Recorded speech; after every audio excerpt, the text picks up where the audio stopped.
Durante sessão do Congresso Nacional, a deputada federal Adriana Ventura criticou duramente as prioridades de Lula, que abandonou a população e faz em seu governo tudo o que criticou durante a campanha.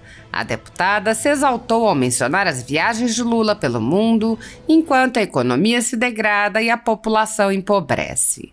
Da tribuna da Câmara, a deputada explicou que a narrativa de combater a desigualdade está na base dos problemas do país. Ela disse: muito se fala em desigualdade. Realmente, o Brasil é um país desigual. Inclusive, a nossa Constituição fala que devemos formular políticas públicas para combater as desigualdades. A visão que eu quero trazer aqui é de que a desigualdade tem que ser combatida de outra forma, porque a forma como ela vem sendo combatida é completamente equivocada em termos de economia de mercado. Adriana Ventura explicou: o que precisa ser combatido é a pobreza. Ninguém quer que sejamos iguais. Eu não vejo problema nenhum em incentivar pessoas a ganhar dinheiro, a ser ricas. Eu quero que haja muitos e muitos ricos no país. O que precisamos combater é a pobreza, a extrema pobreza. A deputada apontou a hipocrisia do discurso da extrema-esquerda, que impede o desenvolvimento do país e de sua população, enquanto alega lutar contra a desigualdade. Ela disse: esse mesmo discurso que diz combater a desigualdade é aquele discurso que não quer dar oportunidade para todos na base, é a mesma política de não querer dar uma boa educação para a pessoa mais pobre. É a mesma política que traz o populismo no seu cerne, o assistencialismo, que fica dando favorzinho, dando auxíliozinho. Ventura afirmou: as pessoas mais pobres precisam de oportunidade, precisam de uma boa educação, mas não é isso que vemos no nosso país. A educação é péssima. Basta ver qualquer ranking de qualquer área da educação, seja na básica, seja no ensino médio, seja no ensino universitário, seja no técnico. Estamos como lanterninha do mundo e de uma maneira vergonhosa, porque não interessa tirar o pobre da pobreza. O pobre aqui é tratado como coitadinho e querem pôr a culpa nos ricos. A deputada defendeu: temos que combater a pobreza e só combatemos a pobreza com mais riqueza. Quero falar também que só damos oportunidade para os mais pobres com boa educação e boas condições de vida. Hoje, nós temos um governo que lutou na pandemia para a escola não voltar. O Brasil foi o último país a retomar as aulas. Foram 2 anos sem aula, enquanto outros países fizeram isso em 1 mês ou 2 meses. Então, está indo contra o mais pobre, não quer que os mais pobres tenham a chance de subir a rampa para sair da pobreza. Essa é a verdade, a fim de que eles continuem no cativeiro, continuem reféns, continuem escravos de cesta básica, escravos de bolsa disso, bolsa daquilo, do Bolsa Família. Isso é vergonhoso, isso é criminoso. Há mais de 10 anos, a Folha Política atua noticiando fatos, discursos, argumentos e denúncias que são obliteradas pela velha imprensa. Nosso veículo de imprensa dá voz às vozes conservadoras, ao anticomunismo, à defesa dos direitos fundamentais e da liberdade de expressão e de imprensa, além de trazer ao público os vídeos dos pronunciamentos de autoridades para que o público possa formar sua própria opinião sobre o que foi dito e não precise depender de relatos de terceiros. Quem controla a informação, controla em última instância a realidade. Grupos monopolísticos e cartéis que se associam com o intuito de barrar informações contrárias ou inconvenientes atuam em conluio com a finalidade de aniquilar qualquer mídia independente, eliminando o contraditório e a possibilidade de um debate público amplo, honesto, abrangendo todos os feixes e singularidades dos mais diversos espectros espectros políticos. Controlando as informações, o cartel midiático brasileiro tenta excluir do debate e, em última instância, da vida pública, os conservadores e os veículos que dão voz a essas pessoas. A renda da Folha Política está sendo confiscada a mando do ministro Luiz Felipe Salomão, ex-corregedor do TSE, com respaldo e apoio de Luiz Roberto Barroso, Alexandre de Moraes e Edson Fachin. A decisão confisca de forma indiscriminada todas as receitas advindas do YouTube, indicando claramente que a intenção não é a de excluir conteúdos específicos, mas sim de calar o canal e eliminar o jornal. Há mais de 28 meses, toda a nossa renda é retida, sem qualquer justificativa jurídica. Se você apoia o trabalho da Folha Política e pode ajudar a evitar que o jornal seja fechado, doe qualquer valor à empresa Raposo Fernandes por meio do Pix, cujo QR Code está visível na tela, ou por meio do código ajude@folhapolitica.org. Caso não utilize Pix, há a opção de transferência bancária para a conta da empresa Raposo Fernandes, disponível na descrição deste vídeo e no comentário fixado no topo. Há mais de 10 anos, a Folha Política vem mostrando a realidade da política brasileira e quebrando barreiras do monopólio da informação. Com a sua ajuda, poderá se manter firme e continuar a exercer o seu trabalho. Pix ajude@folhapolitica.org. Assista. Obrigada, presidente. Caros colegas, voltando aqui à fala das prioridades do país, falava desse PLN 40, né?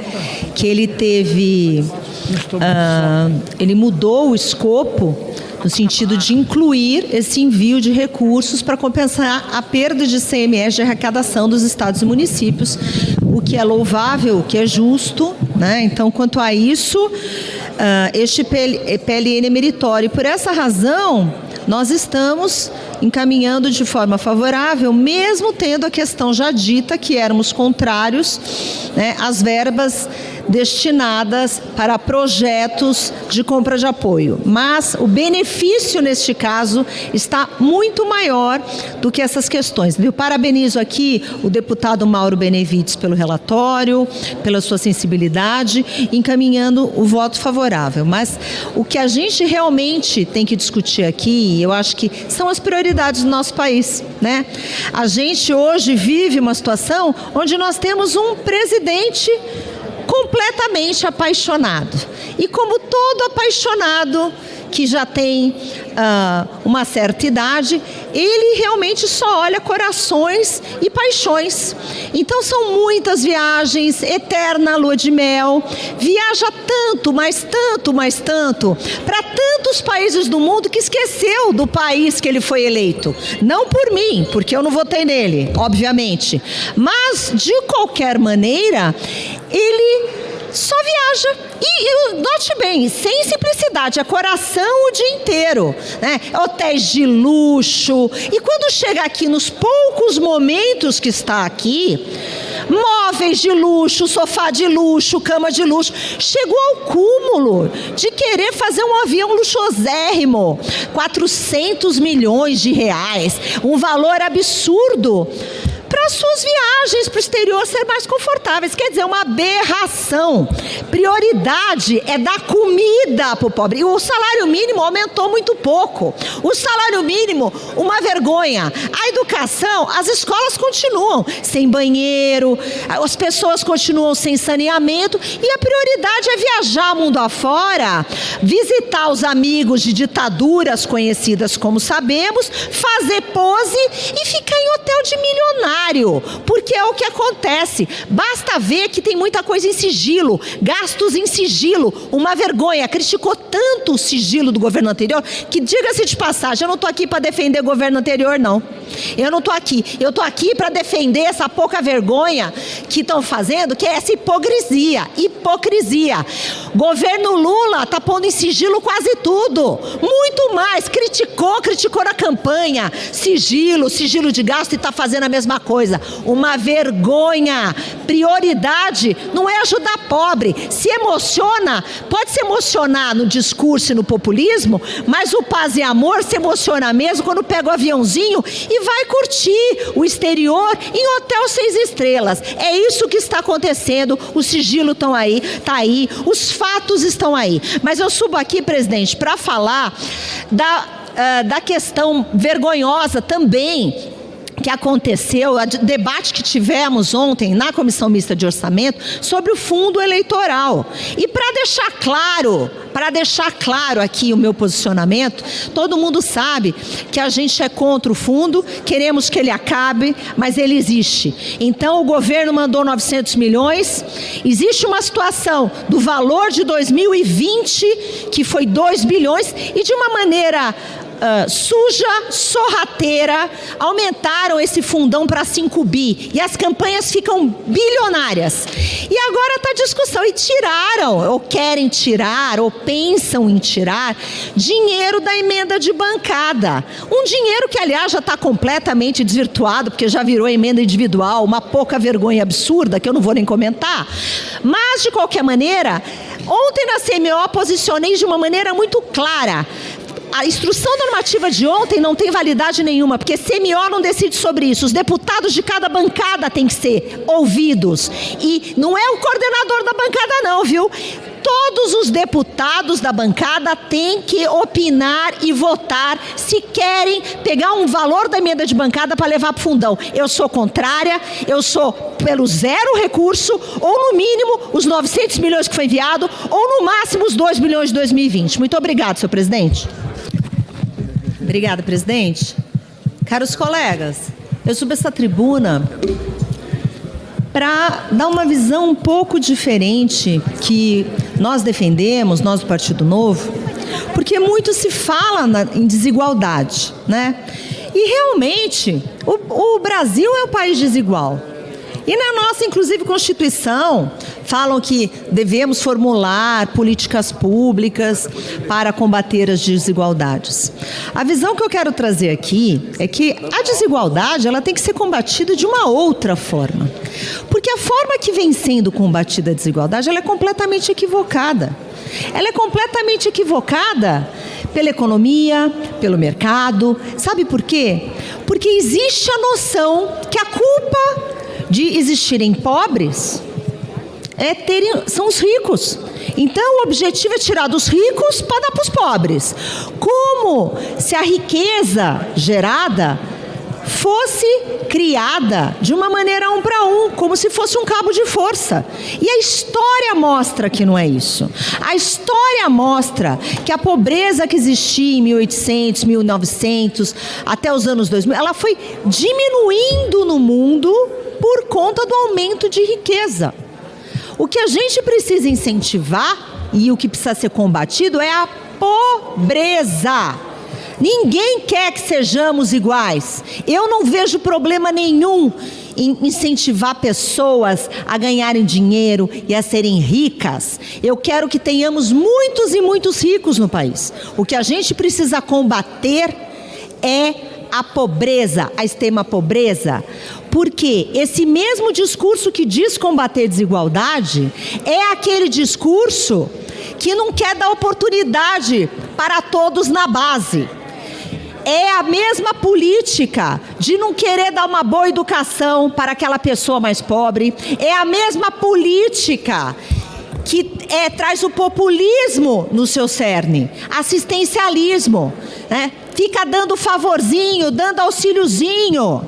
As pessoas mais pobres precisam de oportunidade, precisam de uma boa educação. E não é o que a gente vê no nosso país. A educação é péssima. Basta ver qualquer ranking de qualquer área da educação, seja na básica, seja no ensino médio, seja universitário, seja no técnico.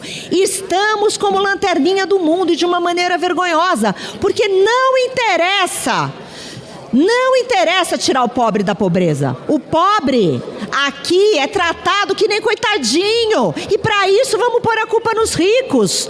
Pois eu penso o contrário. Vamos combater a pobreza dando oportunidade para as pessoas. Vamos combater a pobreza dando uma boa educação. Basta ver o que aconteceu na pandemia. Na pandemia, as escolas públicas ficaram fechadas 2 anos no Brasil. De propósito.